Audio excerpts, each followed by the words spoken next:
Assalamualaikum, anda sedang menonton Sekilas Fakta 9 Februari 2023 bersama saya, Kemilia Nur Azlan.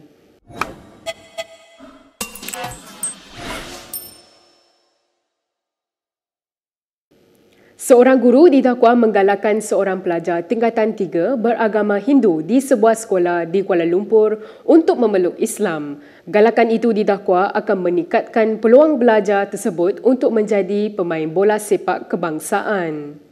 Ibu pelajar tersebut mendakwa anak lelakinya itu mendedahkan bahawa guru itu telah bercakap kepadanya tentang Islam sejak 6 bulan lalu. Specifically sebab kenapa dia pergi dekat anak saya, sebab anak saya dalam sekolah tu dia atlet olahraga dengan peringkat kebangsaan dalam sukan bola sepak. Di dalam sekolah dan di luar pun dia memang ada dalam beberapa kelab. So cikgu ni kata kalau you nak namakan sekolah ini, you kena masuk Islam. Kami nak seorang budak Melayu je yang dapat pangkat yang teratas. So dari isu ni saya berbincang ni, dia selama ni why you tak beritahu saya? Dia kata saya memang bukan nak convert atau nak masuk dalam Islam. Saya hanya dengar apa yang cikgu cakap tapi saya takkan membuat, dia takkan buat sebelum dia akan tanya saya. But the thing is, dia memang dah ada pressure dekat sana. Ganggu dia punya study and then he worry because his markah, dia punya PPD or something dia kata akan terjejas kalau tak follow apa yang cikgu kata. Ibu bapa pelajar berkenaan telah membuat laporan polis berhubung perkara itu. Ketua Polis Daerah Cerazam Halim Jamaluddin mengesahkan kepada Malaysia Kini bahawa siasatan sedang dijalankan. Menurut Vasan, dia dan suaminya cuba menghubungi guru berkenaan untuk mendapatkan penjelasan mengenai mesej tersebut, namun dia telah menyekat nombor mereka. Turut hadir ialah pengerusi Persatuan Agama Ani Hindu Malaysia, Arun Dorasami, yang menggesa Kementerian Pendidikan menyiasat guru berkenaan. This is against the law to try to convince, brainwash and preach to underage. And government schools are not a place for preaching. Our Article 11 is very, very clear. Nobody should be pushed to get involved in any other religion than of his own. Malaysia Kini telah pun menghubungi sekolah tersebut untuk mendapatkan maklum balas berhubung dakwaan itu. Dalam reaksi segera, bekas Menteri Belia dan Sukan Syed Saddiq Syed Abdul Rahman menzahirkan rasa bengang dan geram terhadap insiden itu. Syed Saddiq menganggap tindakan pihak guru yang menggunakan agama sebagai faktor sebagai memualkan. Ini kerana katanya seorang guru sepatutnya menjadi contoh dan teladan kepada orang lain, khususnya dalam kalangan pelajar, bukan mendiskriminasi sesiapa. Tambah Syed Saddiq lagi, sukan adalah untuk semua orang dan ia tidak sepatutnya menjadi alat untuk memecah belahkan masyarakat. Bekas Ahli Parlimen UMNO Nazri Abdul Aziz dilantik sebagai Duta Malaysia ke Amerika Syarikat mulai hari ini. Kementerian Luar berkata yang di-Pertuan Agong sudah menganugerahkan watikah pelantikan kepada Nazri untuk mengetuai misi diplomatik luar negara.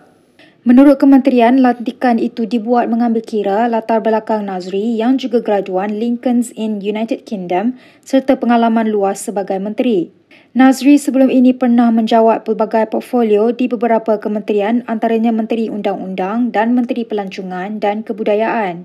Perkembangan ini mengesahkan kabar angin yang berlegar sejak tahun lepas bahawa Nazri akan dilantik sebagai duta. Nazri sebelum ini ialah Ahli Parlimen Padang Rengas sebelum mengambil keputusan untuk tidak pertahankan kerusi itu pada PRU 15 yang lalu. Turut menerima watikah pelantikan selain Nazri adalah 9 duta yang lain sebagai Ketua Perwakilan Diplomatik. Kita ke berita seterusnya. Bekas jurubank Najib Razak hari ini memberi keterangan bukan orang Arab yang memasukkan wang ke dalam akaun bekas Perdana Menteri itu.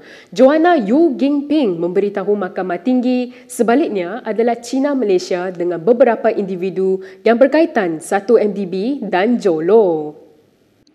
Semasa perbicaraan rasuah 1MDB, saksi itu menjelaskan wang sentiasa dimasukkan ke akaun Najib melalui bayaran di kaunter. Bayaran itu akan dibuat oleh Ki Kok Tiam yang didakwa sekutu Jolo dan setiausaha banduan itu yang dikenali sebagai Josie. Bekas pegawai bank itu memberi keterangan bahawa dia mengenali Ki dan Josie melalui urusannya dengan Jolo yang merupakan pelanggan dengan M-Bank sejak 2007. Katanya ahli perniagaan itu kemudiannya mengakui dirinya mewakili dan bertindak untuk Najib yang merupakan pengurusi lembaga penasihat 1MDB.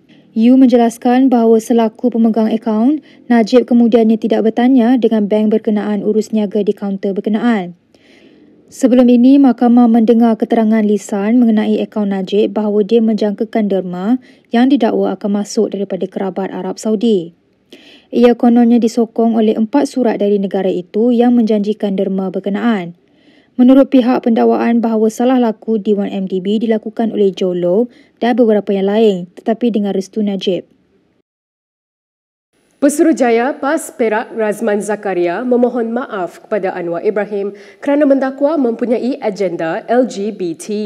Peguam Anwar SN Nair berkata anak guamnya menerima permohonan maaf itu kerana ia dibuat atas niat yang baik untuk menyelesaikan perkara itu. Nair menambah seorang pemimpin yang hebat akan menerima permohonan maaf dan menarik balik saman. Ini juga menurut Nair lagi kerana pihak yang mengeluarkan kenyataan sudah bertaubat dan memohon maaf dengan suci hati. Memetik laporan FMT, permohonan maaf itu dibuat sebagai sebahagian daripada penyelesaian saman terhadap Razman. Razman membuat kenyataan itu dalam kempen pilihan raya sebelum ini. Razman antaranya mendakwa Anwar akan membenarkan perkahwinan sejenis dan agenda komunis jika menjadi Perdana Menteri. Razman ialah Adun Gunung Semanggol dan Ketua Pembangkang di Perak. Berita seterusnya, Parti Muda mengharapkan komunikasi lebih baik daripada kerajaan apabila mengadakan mesyuarat rasmi.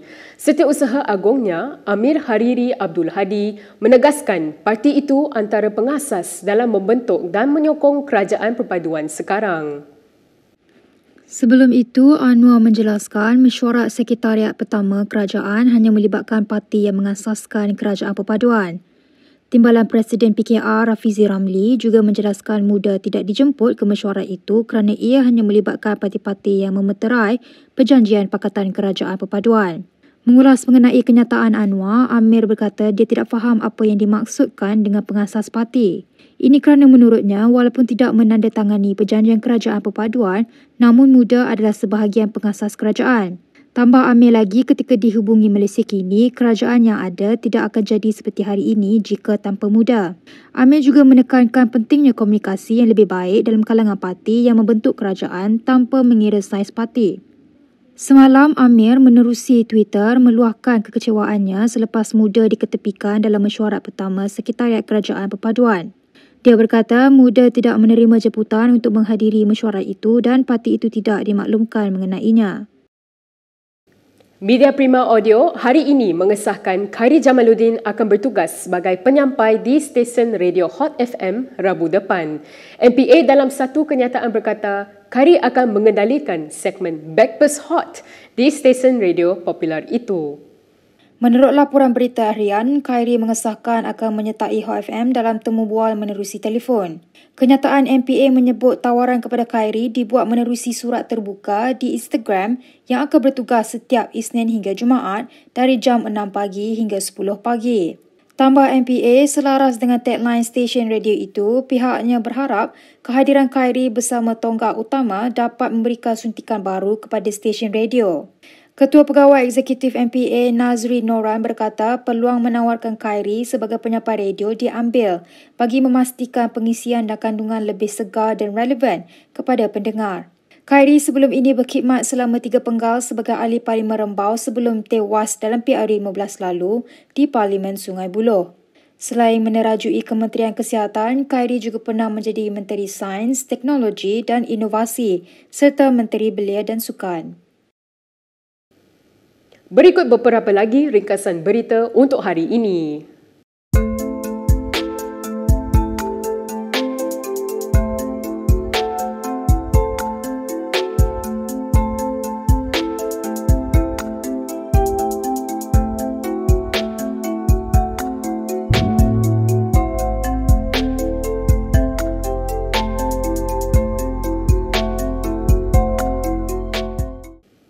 Sekian sahaja daripada saya, Kemilia Nur Azlan untuk Sekilas Fakta. Untuk lebih banyak berita, anda boleh melayari kinitv.com.